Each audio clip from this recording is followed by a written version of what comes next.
Hi YouTube, my name is Peter with Geeks Trucking. How are y'all doing today? I'm doing alright.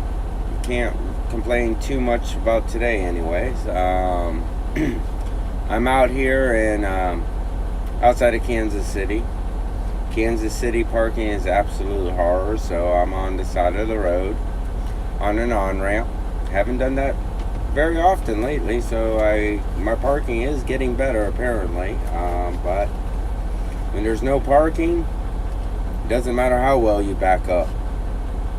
It is what it is, and so I wanted to go over a couple things that happened to me. One yesterday and one about a week or so ago that I haven't talked about. Because I'm still trying to think about exactly what I can do. The first thing that happened to me was when I was taking that mechanic truck to Iran, Texas, off of US 190 in Texas. You go Interstate 20 to US 190. And you go right through the town of Iran. Well, as I was going through Iran, I always go underneath speed limit, so I was going about 20 miles per hour because it's one of those little towns that if you sneeze, you miss it, you blink, you miss it type towns. Population, I think, of 1,200 or less towns. And I remember as I was driving, I saw two police officers off to the side of the road, and they're just staring at me. I didn't think anything about it. And I kept on driving, and all of a sudden I looked behind me, and there's a police car with its lights on, flying down the road after me. So I pulled over and gave them my paperwork and everything. They're like, "Do you know why we stopped you?" I said, "No, not at all, really. Don't know why." They said, "Well, you just went over a low-weight bridge." I said, "What?" He said, "A low-weight bridge." I said, "But I didn't see any signs saying that it was a low-weight bridge." He's like, "Yeah, it's back there. It's a small little sign, but it's back there." I said, "Well, I like to see the sign." I said, "So when we're done here, I want to see the sign." They're like, "Yeah, no problem." Because at this point, there's two cops. So they did all my paperwork and everything, and one of them was really nice, one of them wasn't. It's to be expected, I guess. But they're like, "Okay, now we need to weigh you, find out how much you actually weigh. But we can't do it on a hill because basically what happened is I went down a hill, went over a bridge, and there was another hill on the way up." I said, "Okay." He's like, "Over the hill there's a flat area where we can scale you." I said, "Sure. What do you want me to do? You want me to follow one of y'all and one of y'all follow me? Or how do you want to work this?" Now, mind you, they still have all my paperwork. They still have my license, the whole 9 yards. And they're like, "Well, you follow me and he'll follow you." I said, "Cool beans. Let's go." 5 miles later, they pull off on a road and said, "This road's pretty flat and there's a bonus. Where you're delivering to is right down the road." And I said, "Okay." Now, at this time, it was about 2:30. They closed at 4. My appointment was before they closed. So I'm starting to get anxious because I need this load delivered. And they weighed me. Which I knew my weight anyways, or pretty close to it. I figured I was around 60-some thousand pounds. And as it turns out, I was 59,800 pounds. They're like, "Yep, and that bridge that you went over was rated at 44,000 pounds. So you're about 15,000 pounds overweight." I said, "Oh, did not know that." There was no signs. I didn't see no signs. And so they gave me whatever it's called, the paperwork for it. And I said, "Well, how much is it going to be?" And they're like, we don't know. We don't get to decide that. The judge gets to decide that. I said, well, can you just give me a rough estimate? I won't hold you to if it's more. I won't hold it to you if it's less. I just curious. Like guys, it's like, well, it should be about $200 since it's your first offense. I said, okay. They're like, you're free to go. Now, where they took me off, that road is so small, there was absolutely no room for me to make a U-turn. And I didn't think about dropping my trailer and just running down the road real quick, because I was really going to. But then again, the way these cops were acting, if I dropped my trailer right there, I may have gotten a ticket for just dropping my trailer. I don't know. But I went to my delivery, because at this point it was like 3:15. They closed at 4, and I was 8 miles away. So I made my delivery, and then did everything I needed to do there. Then stupid me, I followed my GPS out. Instead of going back the way I came, I went out the opposite direction because I was not thinking. So yeah. So I got my first real CSA, I guess, violation. He told me it wasn't going to hurt my CSA score. He told me that it wasn't going to hurt my company's CSA score. It's just a fine. If it is or not, I don't know just yet. I haven't called the judge yet. I keep on forgetting to call the judge, but I got to call the judge to find out how much the fine is. But so then I got my next load, and it wasn't going to be delivered till Monday. It was Friday, so I sat and I street walked that road 8 times through Google Maps, Street View. And I went all the way from where it was I-20 to US 190, and I walked it that whole length probably twice. But overall, I walked the whole path from Iran to the bridge at least 6 times, and I did not see any signs. The only sign I saw concerning the bridge is one of those signs, something to the point of caution, bridge will freeze before road. So I personally did not see any signs. So then I started using Google and looking it up, and sure enough, true enough, on the Texas website, it says that bridge that I went over was for 44,000 pounds. But it also states underneath the Department of Transportation rules and regulations for roads that a sign must be posted at a spot where vehicles who cannot go over that bridge can safely make a U-turn. And there's nowhere to make a U-turn after the town of Iran. So they would have had to post that sign at the very last cross intersection where it was big enough where I could have made a U-turn. Is where the sign by Texas law should have been posted. Now, is it worth getting a lawyer to fight it? A lawyer will cost more than the $200.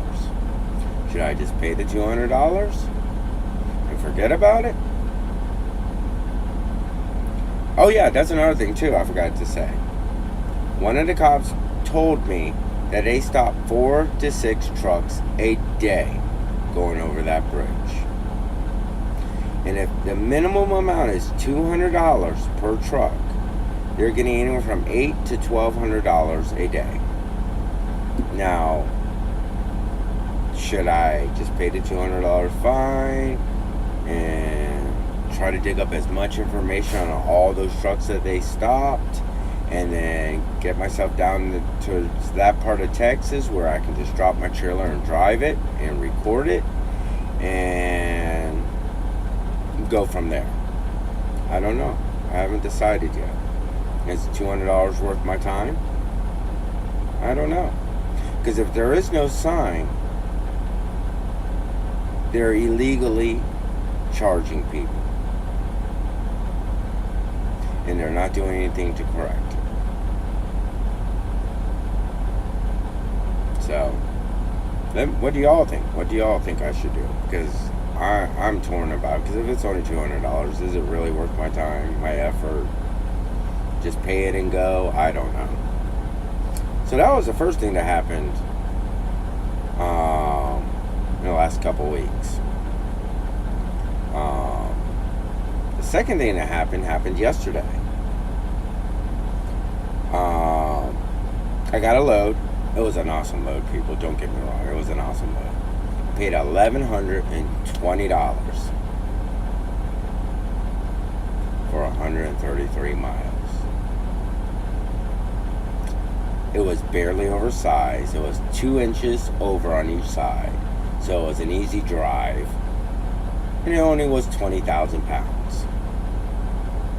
Yes, I had to follow permits. Yes, I got the permits. Yes, the permits cost me, I think, $60.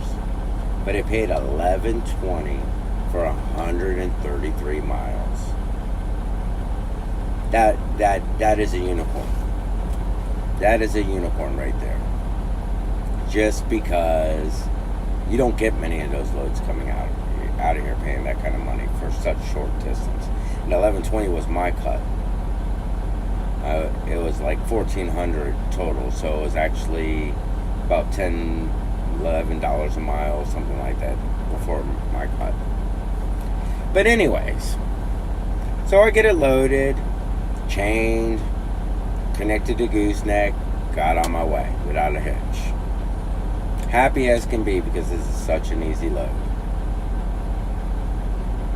Get to the job site. It's like 15 minutes till 2. It's in some farm area where they're building a new road outside of Oklahoma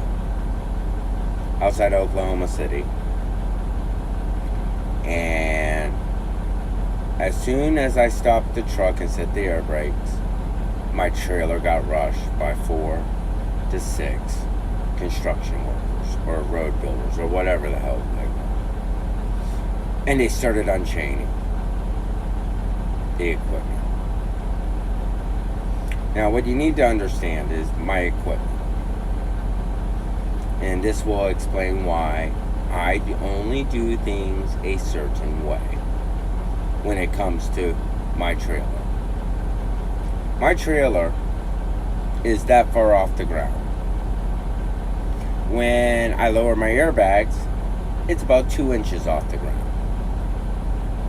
And I have to drop the whole trailer in order to remove the gooseneck. So, you never unchain your equipment before you drop the gooseneck. If you do, there's a chance that the equipment could fall off. So when I saw them unchaining,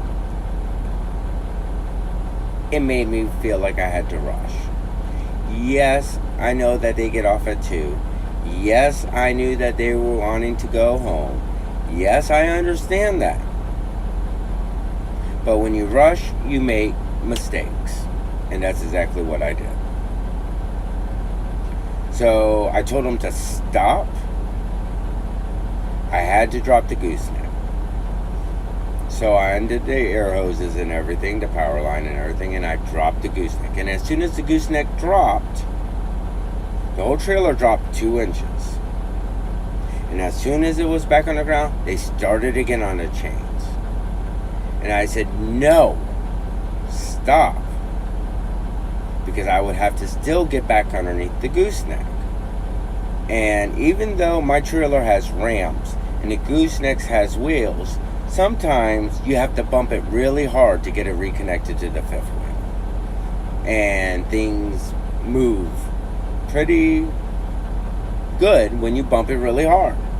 So they stopped again. I pulled the pin. I moved the plates. I feel like I'm rushing. All I want to do is get done because I know they're looking for another load for me, which added on to it. I get back into my truck. I back into the gooseneck. I put the board underneath my frame and the gooseneck. You do that so that the gooseneck doesn't drop all the way down. I've done that. I did that twice. You can fix it, but it takes hours. You need chains and ratchets in order to fix a drop gooseneck without getting a forklift to help you. But it's possible, and I've done it twice. And I make it a point so I don't do it anymore. But anyways, neither here nor there. I did it, and I pulled forward. And that's where I made my mistake. I missed one step because I was in a rush. Goosenecks are like this. And at the bottom of the gooseneck, where it attaches to the trailer, is air lines and a power adapter, a pigtail connector, which you need to completely disconnect and stuff inside the trailer itself before you drive off with the gooseneck. So needless to say, I broke the whole damn thing. I ripped out the air lines, I screwed up the power connector, the whole 9 yards. If it could be done, I did it. Yeah, I did it.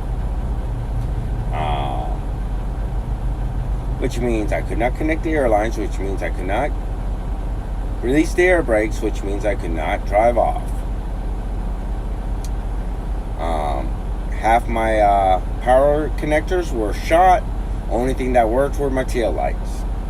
Not when I stepped on the brake, but when I turned them on, you could see it.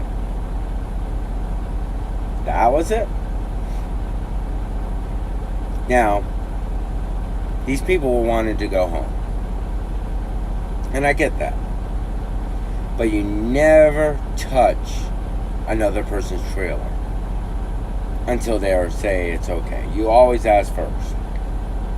Because if you're not familiar with the equipment that they have and what they need to do to get it connected and disconnected and the whole 9 yards,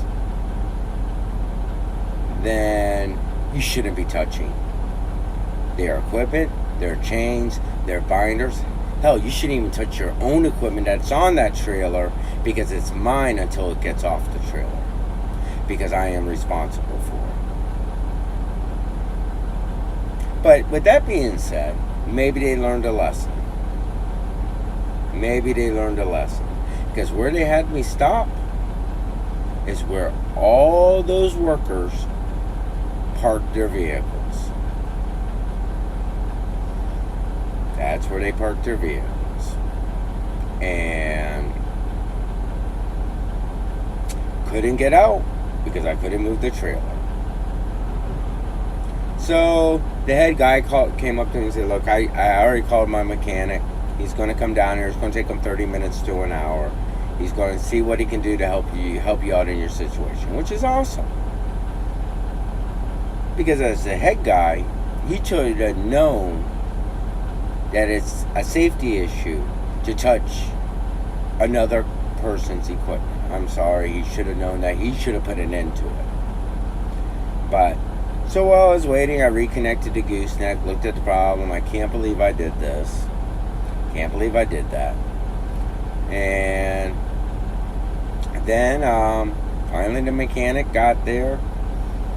About 2 hours later, he just got it good enough where I could get to a truck stop. My brake lights didn't work. My turn signals didn't work.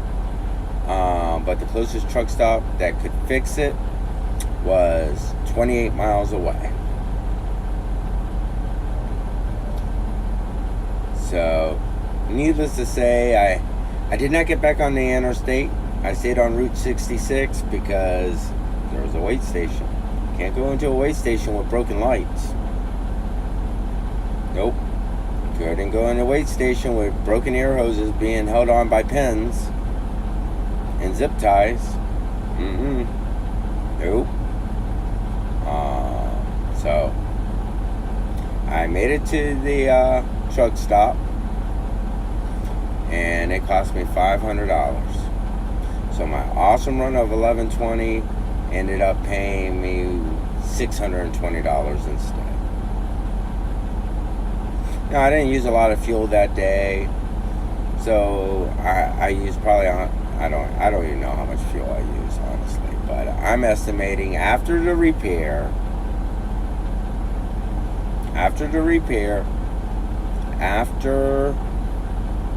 the fuel, I still walked away with about $500. So that's still not a bad day, not as good day as it could have been, but making $400 to $500 for only running 133 miles, and that's after fuel, everything else. I guess that's not too bad, but I'm going to do what my wife told me to do from now on. If something like that ever happens again, I'm not going to be nice. I'm going to tell them to get the hell away from my truck until I tell them it's okay.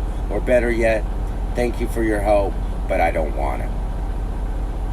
Because with this type of equipment, doing what I'm doing, you have to have an order. And you have to do it in a certain order, regardless of what the order is. And that's up to the driver. I refuse to take my chains off until I drop the trailer. Once I drop the trailer, before I disconnect the chains, I gotta loosen and take the gooseneck off, including removing the power lines. Once the gooseneck is completely off, I know I won't be bumping it anymore when the equipment's on there. Then it's safe to take the chains off, drive the tractor down or whatever piece of equipment you have, get it off of your truck, throw the chains back onto the flatbed, because that's what I do, back into the well.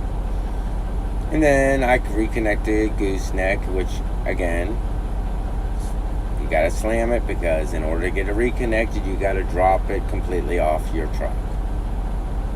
That way the steel,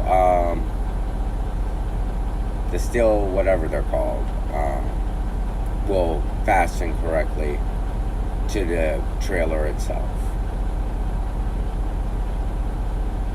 So, yes, it was my fault. Yes, I paid the bill. Yes, I learned my lesson, but I still blame the construction workers, because they should know better.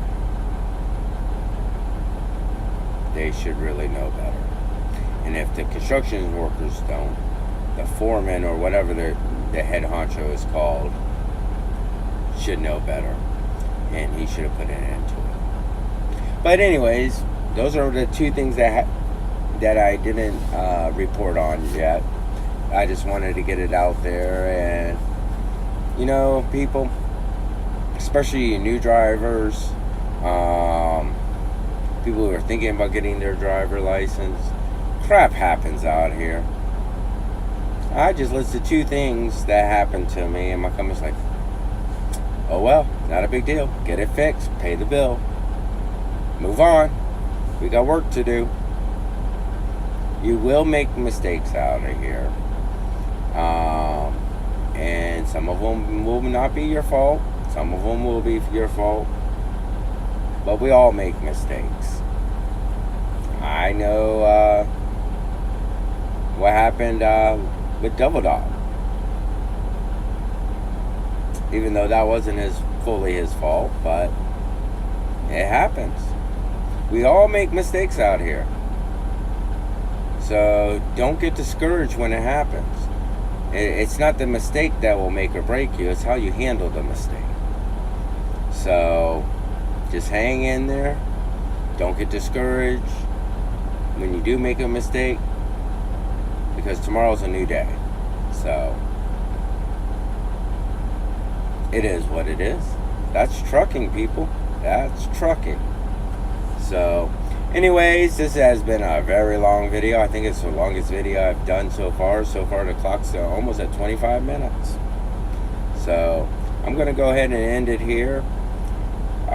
Please leave me a comment. If you have a question, send me an email at peter@geekslogic.com. Please include your phone number, because I prefer to talk on the phone about whatever questions you have versus replying to email. I really don't like replying to emails, but I love to talk on the phone. So yeah, go ahead and if you want to email me and you want to talk to me, by all means, peter@geekslogic.com. Give me a thumbs up, thumbs down. Share my video, especially this video with any new drivers or rookie drivers, because I'm still a rookie myself. I think I'm next month. I'm about 7.5 months in now. So share it with them. Share it with people who you know that are thinking about getting their CDL or just started like me. And please hit subscribe if you haven't subscribed before. And that way we can go ahead and you can follow my adventure. Because to me, this ain't a job. It's an adventure. So y'all have a good night. And I'll be making another video soon. Bye now.